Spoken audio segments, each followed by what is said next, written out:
The sun had barely risen over the sprawling domes of the Interstellar Defense Academy. Mara Vance pulled her thin jacket tighter around her shoulders as she walked through the morning fog. Her boots clanged against the metallic floor, echoing through the empty corridors. The academy was a palace of excellence, a place where the best of humanity came to train for the stars.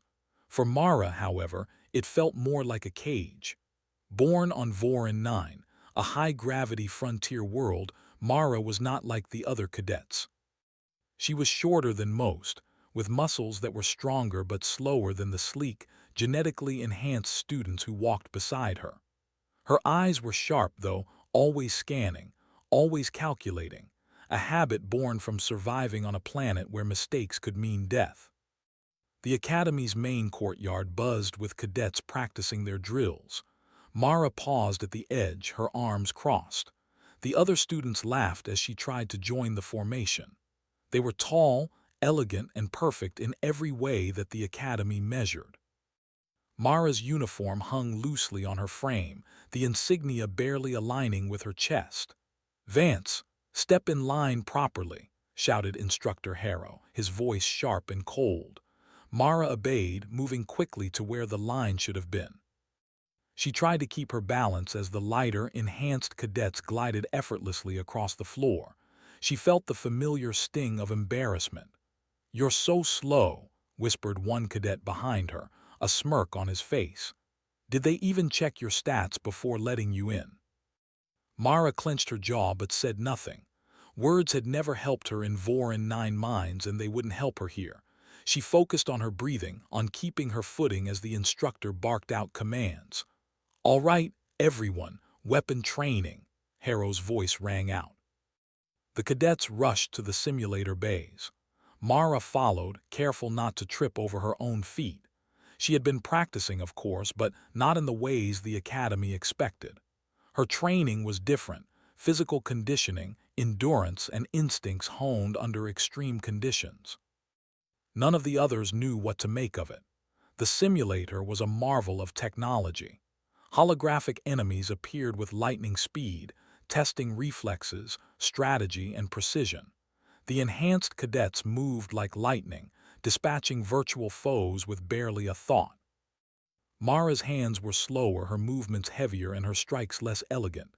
The simulation flashed red at her performance. "Come on, Vance, try harder," Harrow snapped, shaking his head. Mara's heart pounded. She felt the heat rising to her face. She had failed many times before, but something inside her refused to give up. She focused on the rhythm, the pattern, the weight of her own hands as she moved. And though she could not match the speed of the others, she adapted in her own way. When the simulation ended, Mara had not excelled, but she had survived. A few of the instructors whispered quietly among themselves, noticing that her movements were unusual. She was slower, yes, but precise in a way the others were not. "Ha! She's hopeless," one cadet snickered, loud enough for Mara to hear. "I don't know why they even let her in." Mara's ears burned, but she forced herself to breathe steadily.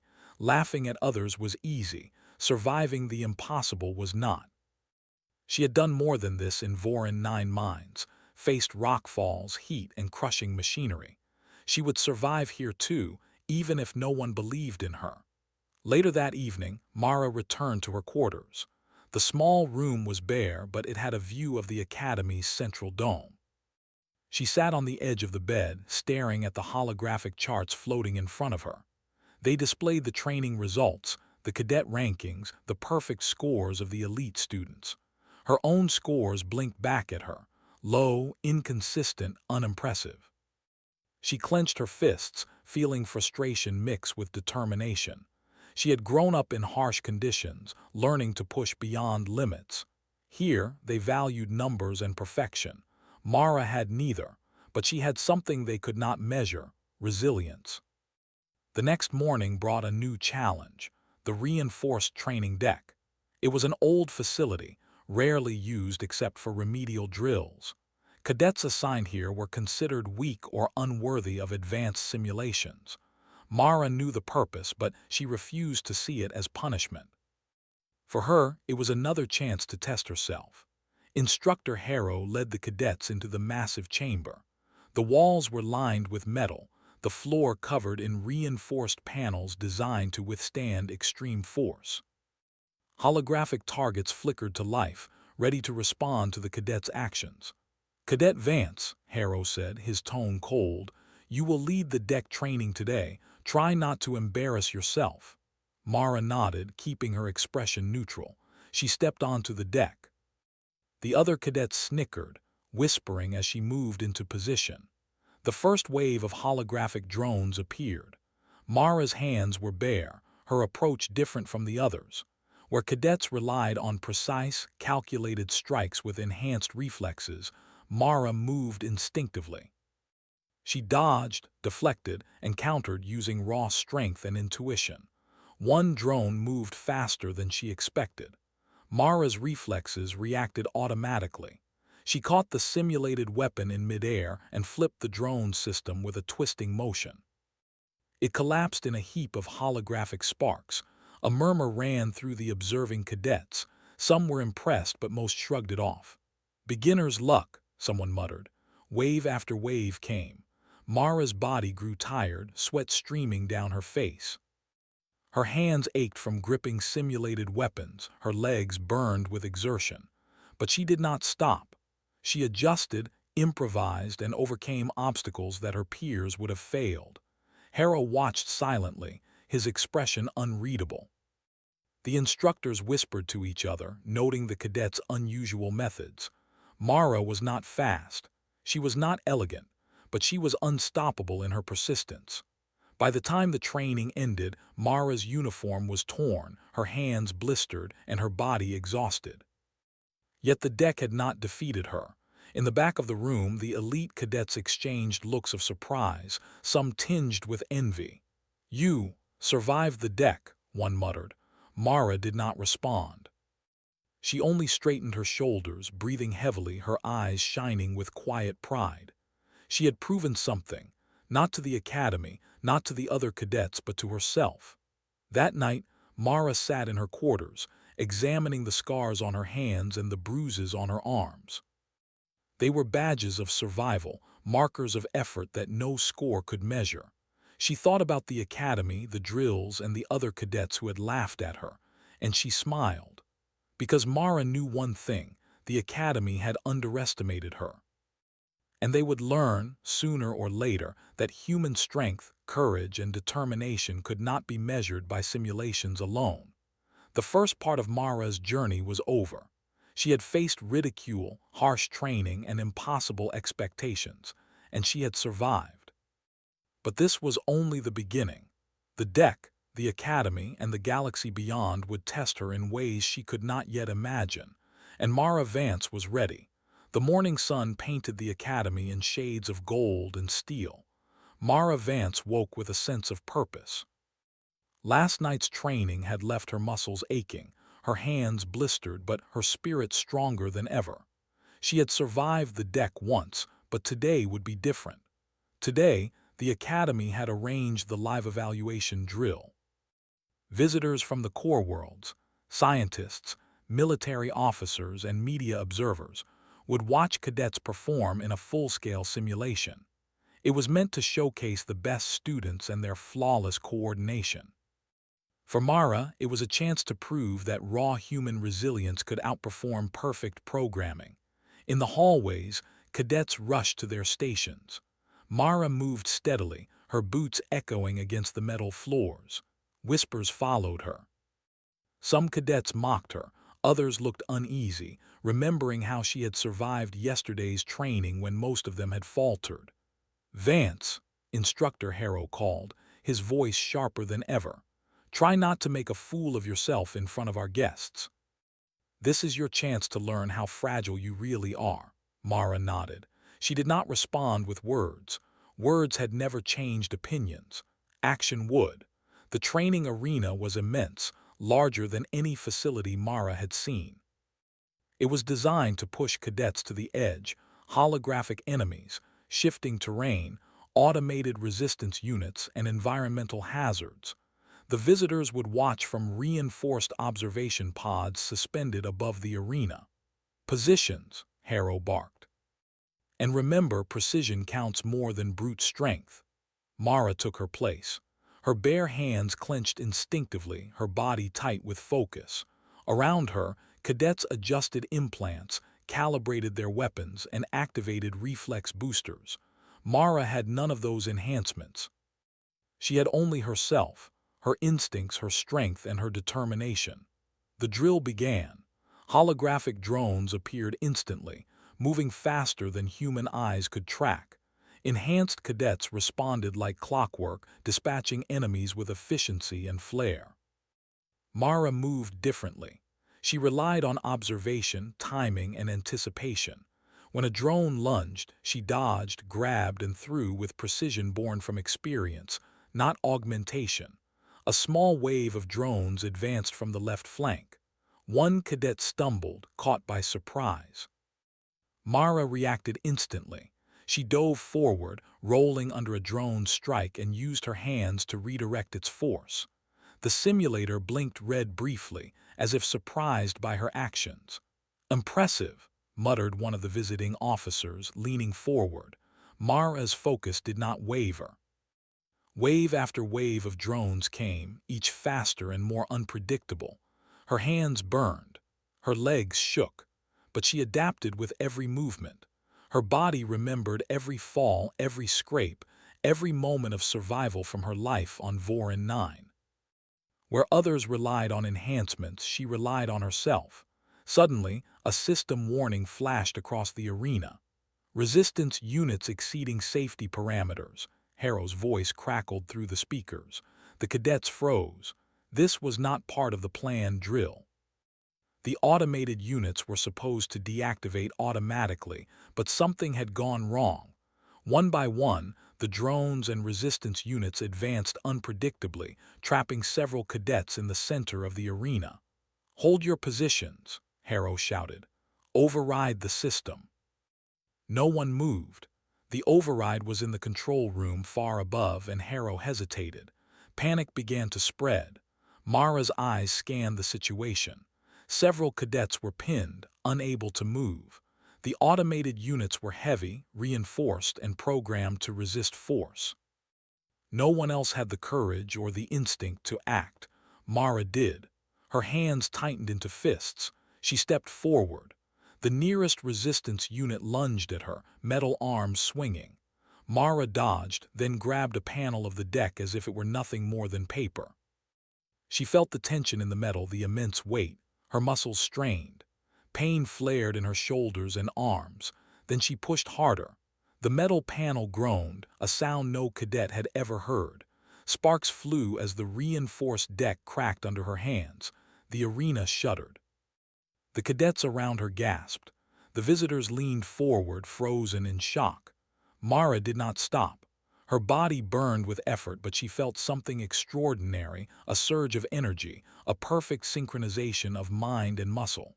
She pushed, twisted, and pulled, and the deck split. A massive crack ran from one side of the arena to the other. The trapped cadets were free, tumbling safely onto the floor. The drones faltered, their programming confused by the sudden destruction of their environment. Mara stood, hands raw and bleeding, her chest heaving. For a moment the arena was silent. No one spoke. The instructors stared, unable to comprehend what they had witnessed.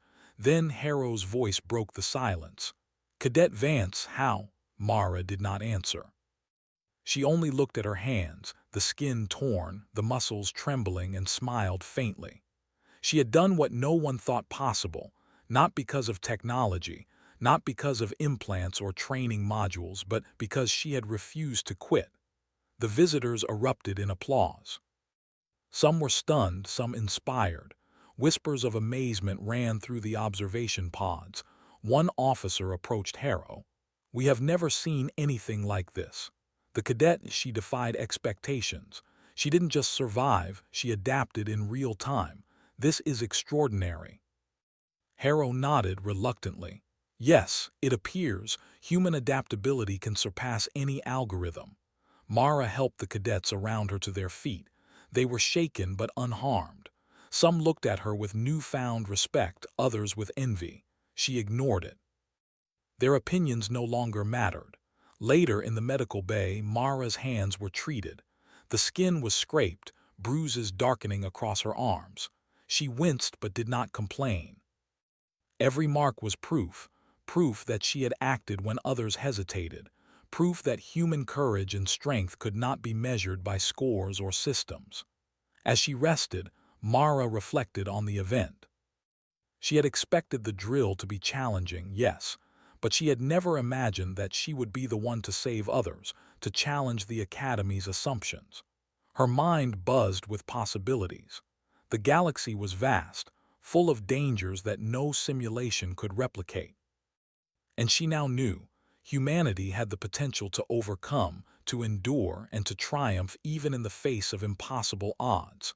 When Mara returned to the dorms that night, word had spread through the academy. Some cadets avoided her gaze, unsure how to react.